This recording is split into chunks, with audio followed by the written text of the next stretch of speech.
medicine, pati po yung mga test niya, na-cover po ng Sila lang kasi yung pag lumapit ka ng walang question na, kaya nyo naman bakit kailangan kayo lumapit? Sila, napakabait ng mga tauhan. Napakalaki po ng tulong nila nagawa niyong programa. Kaya thank you so much. Bagamat, hindi ka na masyadong makapag-thank you. Bagamat hindi niya nalampasan. Napakalaking ginhawa ng Sir, go! Okay ka, go tayo. Nawala sa ako. Pero sa walang tulong, go talaga, go. Bagay. Yun lang bukan. Senador, go, tuloy mo lang.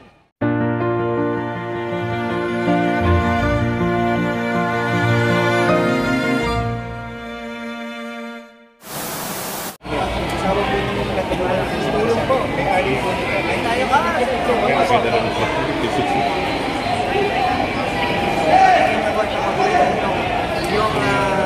Yung quick na bubo. Pag-gawin ko na lang to. Lahat ng para makauwi na kayo. Para makauwi na kayo. Pag-gawin ko. Pag ibigay niyo sa mga nasulugan. Ibigay niyo sa mga nasulugan. Tayo! Ano mo na lang. Kwantahin nyo na lang. Joy Fernandez, taga-Talaba Bacoor, Cavite po kami. Isa po kami dun sa mga lumapit ng Malasakit Center. During po nung time na may sakit po naman. So, ang laki po nung naitulong sa amin kasi from medicine, pati po yung mga test niya, na-cover po ng Ano po nag-isa? Nag-start po siya sa spine. So, napunta po kami ng Philippine Orthopedic. At first, hindi namin alam na cover din pala yung medicine, yung gamot na gagamitin. So, yung unang napag-discuss pa kami. Pero may nagsabi sa amin na cover din pala ang malasakit yung mga gamot. So, yun, pati yun na inabot namin. CT scan, 2 beses, na nagbayad lang kami ng konti kasi hindi nila kayang cover ng full, pero napakalaki ng tulong sa akin. Kasi ang laki po ng nabawas. Ma'am, ko lang. Sino po yung hospital? Mother ko po. Nagkaroon po siya ng spine problem. Tapos later ko nalaman namin na breast cancer pala siya. Napunta sa akin. Kaya sa Philippine Orthopedic. Kailan ito nangyari? Last year. Nag-start kami magpagamot ng January. Hindi nga siya pasang sa bahay. Pero malaki pa rin po yung save namin sa mga expenses. So, paano nyo po nalaman yung Malasakit Center ni Senator Boy? Sa mga patient din po, saka yung mga doktor din po. Naturo nila kasi para makabawas sa mga gastos. So, nasa magkano po yung binayaran po? Na bill? Na bill? Wala kaming bill kasi nga siya, senior. So, yung na-cover namin doon is yung mga test niya. CT scan, meron mga gamot na tinulog sa kanya para sa motor.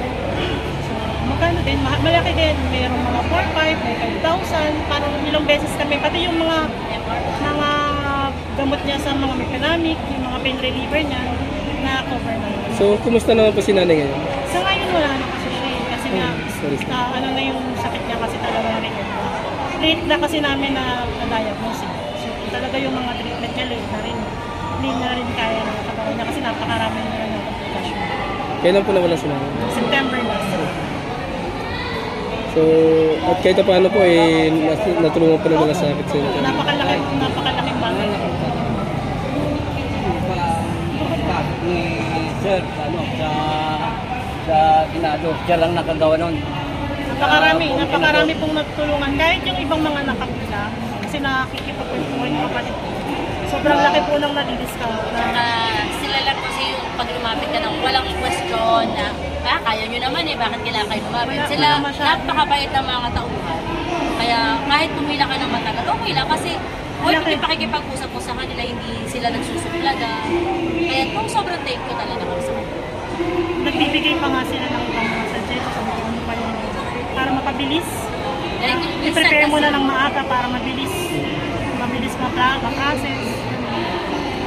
Sobrang laking tulong. So, kung meron po kayong gustong sabihin kay Senator Bongo, kanina nakarapli po siya ng personal. So, kung meron po kayong gustong sabihin sa kanya na hindi niyo po nasabi kanina, sobrang thankful kasi, naiyak na naman ako. Nalalaki na nanay ko. Patuloy niya yung ano. Sobrang laki po. Napakalaking tulong sa mga katulad namin na hindi ganun popular sa financial. Napakalaki po ng tulong yung nagawa niyong programa. Kaya thank you so much. Bagamat, Hindi kami masyado makapag-thank you. bagamat hindi niya nalampasan. Napakalaking ginhawa ng Sir, bigat. go! Okay ka, go tayo. Okay ka. Maraming Maraming salamat talaga. Katulad ngayon, pinakayon niyo yung panino namin. Thank you. Cancer kasi mahirap lusutan eh. Sobrang. Tsaka, Pero talagang ano na siya, malaking tulong. late na kasi na-detect nung sa kanya. Kaya, ganun. Stage 4. Kaya gusto ko na rin na Para natapos nawala yung na rin siya pagiging- kasi siyempre sa gabi-gabi, araw-araw ay Nakikita mo yung apektado kami paghihirap niya. bilang pamilya. Lalo na sa akin, hindi na ako naunyan. Bakit? Nakailang. Nakailang. Ngayak din si tatay. Okay na rin. Tanggap ko na. Nawala asawa ko. Pero sa walang tulong, go talaga, go. Bagay. Yung lambutan, Senador Go, tuloy mo lang. Thank you. So kaya talagang masakit sa ating pakiramdam yung Asawa ko. ganung pangyayari na kasi siyempre mahal sa buhay na Asawa wala. ko. Tapos ako lang pa tayo sa pinansyal. Buti meron pong isang Senator Bongo na may malasakit. Hindi, sa totoo lang, ang pagbaba ko ng bahay, balik ko, kakain na lang. Kasi siyempre, nasasaktan ako. Mayroong isang beses, kakain ako ng tanghali, pinagtulakan ako ng anak ko. Kasi sinulubong ako ng iyak ng asawa ko. Kaya, labas na ulit. Pagkamat nagugutom na, tiis na ulit. Kasi nakikita ko na nahirapan. Kaya, ang masasabi ko kay Senador, maraming salamat. Tuloy mo lang go. Tayo. Ito pong hanap buhay nyo tayo na pagtitinda ng fishball, kikiam. Dito namin, Kailan to tayo nagsimula? Tagal na. matagal na, high school pa lang sila. High school. 19 years. Kasi, Tagal na, no? tatlo silang babae, bali 5 anak ko. Eh, ang hanap buhay ko talaga, cotton candy. Mm. Ngayon, sa cotton candy na yun, mula nung binata pa ako, 70. High school sila. Mabigat ang baon, kumbaga. Yes, tayo. Bagamat dito lang, malapit lang. Parang ngayon lang Hindi ka makauwi na 500 lang ang pera mo, 600 kasi baon nila, pagdating tayo, may merinda, eh, talagang nangungupahan ako ng bahay. Kaya napakahirap. So bali ito pa rin tumataguyod sa inyong araw-araw tayo, pang araw-araw. Eh, siya mga po ko. Eh, siyempre, bagamat hindi ko yung kasama sa bahay lahat, yung tay, baka naman, yun ang aking doon. Eh, nakita ko pa kanina, pinakyaw ni Senator Bongo eh, no?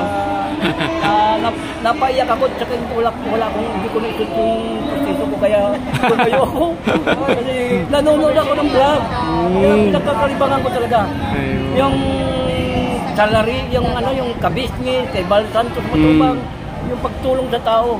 Yun po Yan ang talaga. talagang pinanulukuha ko. Ngayon, yung vlog na yan, Sir, ano pala yung pangalan natin tayo? Dudong Fernandez, Ernesto Fernandez ng Bacoor, Talaba. Si Bintis, ito na ang talagang buwan namin. Nung nag-high school sila, sabi ko masakit sa akin na ang baon nila hindi ko lubos na ibibigay yung mga project. Nagkasimbol ako ng cotton fishball. Nag-click naman. Nag-click. Doon ako sa banda roon ng bahay namin. Nag-click. Simula nun tuloy-tuloy na. Kung natikman nyo yung sauce ko, siguro kayo na magsabi kung ano ang kwan. Tay, tanong ko lang din. Ano pong masasabi nyo? Nakita nyo po ng personal si siyempre, Philip Salvador. Yun nga, napapaiyak din ako, lalo kay Sir Bong. Siyempre, ibig sabihin, si Sir, Philip, talagang medyo nakita-kita ko na rin yan. Ibig sabihin, si Mr. Bongo, ngayon, lalo natulungan ako. Siyempre, kaya medyo napapaluwa ko kanina, lumabas na rin ako eh. Isang, kumbaga, ganitong hanap buhay, mapalapit ka sa ganun na tao, ay sino ba ako? Hamak lang, kumbaga, tawagin na ganun. Kaya maraming salamat ko. Ituloy mo lang, sir, yung layunin mo sa mga mahirap. Ikaw ang sinasandalan namin. Kayo na kasi nakita kitang naging emosyonal nung naalala niyo po yung mama niyo na natulungan po ng Malasakit Center. So, ano pa yung baka meron pa kayong gusto sabihin, ma'am, na Sana hindi mawala kasi nakabal na ako para mawala. Kasi Kinataw. Sana hindi mawala. Kasi napakarami pang kapwa natin pinanangangailangan. Yung mga, kahit makabawas ka lang dun sa mga expenses mo, gamot, mga test, napakarami po talaga. Yung mga kasamahan namin na nakapila doon, mas malalala pa yung mga naging sakit ng mga kamag-anak nila. So, feeling ko sayang kung mawawala. Kaya sana hindi maputol or mabigyan pa ng enough na budget para dyan. Kasi yan yung mas kapaki-pakinabang para sa mga Pilipino. message mo na lang po kay Senator Bongo. Senator Bongo, sobrang thankful po kami dun sa naitulong nyo, dun sa mga moment na nagkasakit yung mother ko. Napakalaki pong tulong sa amin financially. Kaya po sana ipagpatuloy niyo po yung naumpisahan ninyo. Thank you po talaga. Thank you so much, ma'am. Ano pangalan mo, ma'am? Joy Fernandez. Thank you, ma'am.